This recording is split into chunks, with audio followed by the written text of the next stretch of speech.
cette nouvelle édition des petits champions de la lecture de la zone Europe ibérique. Et nous allons commencer tout de suite avec, j'ai oublié, Bianca. Alors,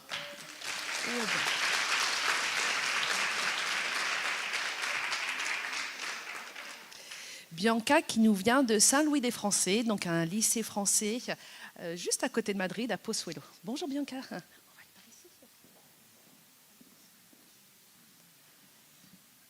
Alors, je vais régler le micro, comme ça. Est-ce que ça va? Est-ce que tu es venue présenter ton livre? Oui. Bonjour à tous, je m'appelle Bianca Odovica Pazotto et je suis de CM1 de l'école Saint-Louis-des-Français. Mon livre s'appelle Mademoiselle Charlotte, la meilleure entraîneuse de foot. Et l'auteur est Dominique Derme. Eh bien, nous t'écoutons, Bianca. C'est parti pour les 3 minutes. Le défi de Paula pénible. Quand je le vis arriver, honnêtement, moi, Jérémy Jolivet, j'ai failli me sauver. Ma cousine Marie m'avait averti que son amie Charlotte était un peu originale. Mais elle ne m'avait pas dit qu'elle était grande et mince comme une asperge, qu'elle était plutôt vieille et bizarrement vêtue, et qu'elle portait un grand chapeau noir sur la tête, un peu comme un chapeau de sorcière, mais avec une petite bosse ronde au lieu d'un bout pointu. Je n'ai rien contre l'originalité. Le problème, c'est que cette mademoiselle Charlotte n'avait pas été invitée à un bal costumé. Elle venait nous secourir, nous sauver la vie, presque. Moi, en tout cas, c'est comme ça que je le voyais. Sa mission était simple et claire. Entraîneuse de l'équipe de foot de Lens au Canard. Mon équipe de foot, celle qui doit absolument écraser l'équipe de la Baie des Bleuets au grand match de fin d'année.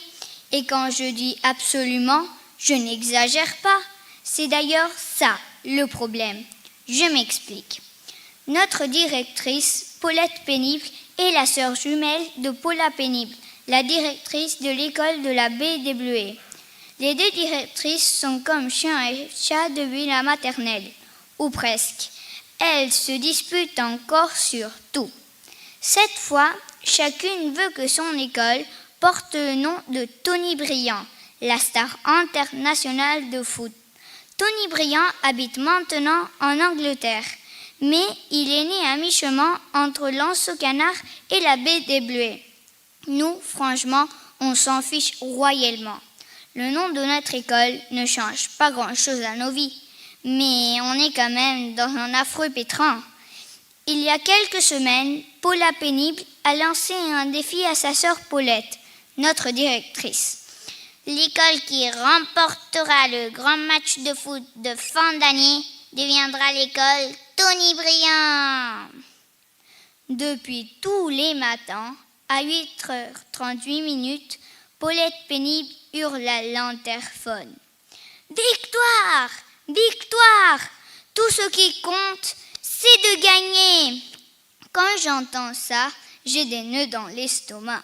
Nos adversaires ont trouvé un entraîneur redoutable, Vincent Veillant, le mari de Paula Pénible, un ex-colonel d'armée archi-sévère, très discipliné et horriblement déterminé.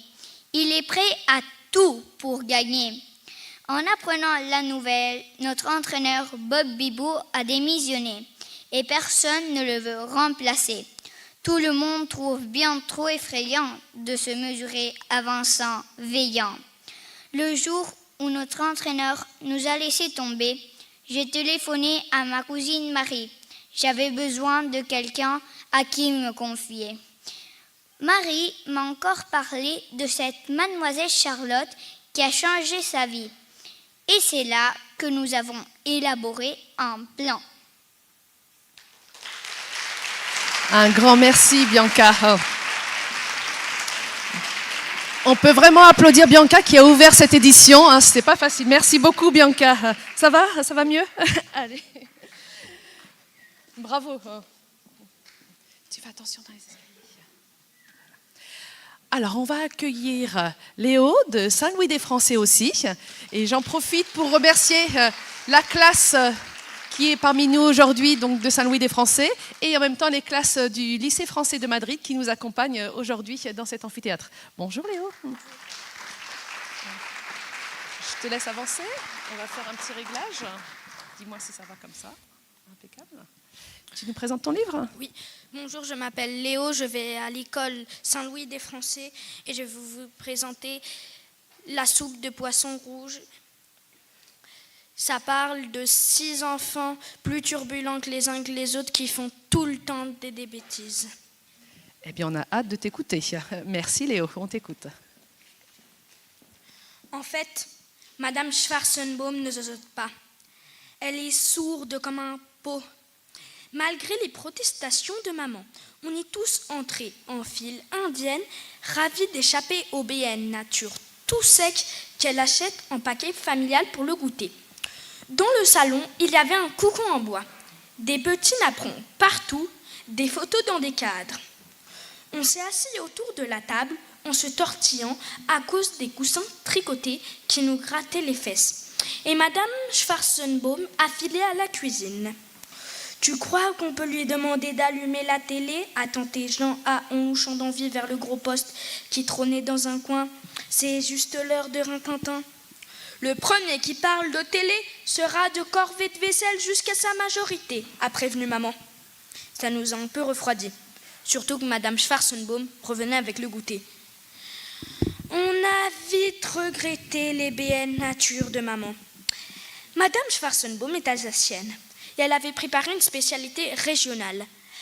Un gâteau aussi bourratif que de la pâte à modeler d'où elle nous a servi d'énormes parts dans de minuscules assiettes à fleurs. D'un seul coup, on n'avait plus très faim. Mais le regard que nous a lancé maman était clair. Celui qui ne finirait pas sa part serait expédié séance tenante au scout marin. Heureusement qu'il y avait de la citronnade pour faire passer chaque bouchée. « C'est une Linzer tortue !» expliquait Madame Schwarzenbaum avec fierté. « Vous aimez les enfants ?»« Délicieux, Madame Schwarzentruc !» s'est étranglé Jean A. « Boum !» a corrigé maman en fronçant les sourcils. « Un vrai régal, Madame Klackenbaum !» j'ai dit à mon tour en m'efforçant de déglutir. « Schwarz !» a dit maman. « Jamais rien mangé d'aussi bon, Madame Schwarzenmusch !» articulé Jean C. à son tour. « Schwarzenbaum !» a fait maman.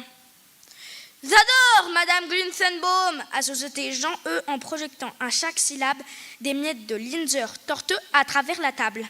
« Non, Schwarzenbaum !» a gémi maman en le fusillant du regard.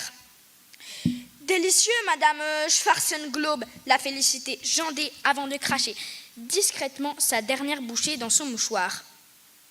Cette fois, maman n'a plus rien dit. « Qui en veut une petite part ?» a demandé Madame Schwarzenbaum. Merci 1000 fois, a dit maman en se levant précipitamment, mais nous avons assez abusé de votre temps comme ça. Alors vous allez emporter le reste, insistait Madame Schwarzenbaum. Vos garçons sont tellement bien élevés que c'est un plaisir de les gâter un peu. On est reparti avec la moitié de la Linzer torteux et l'impression d'être un troupeau d'autruches qui aurait avalé des cuillères.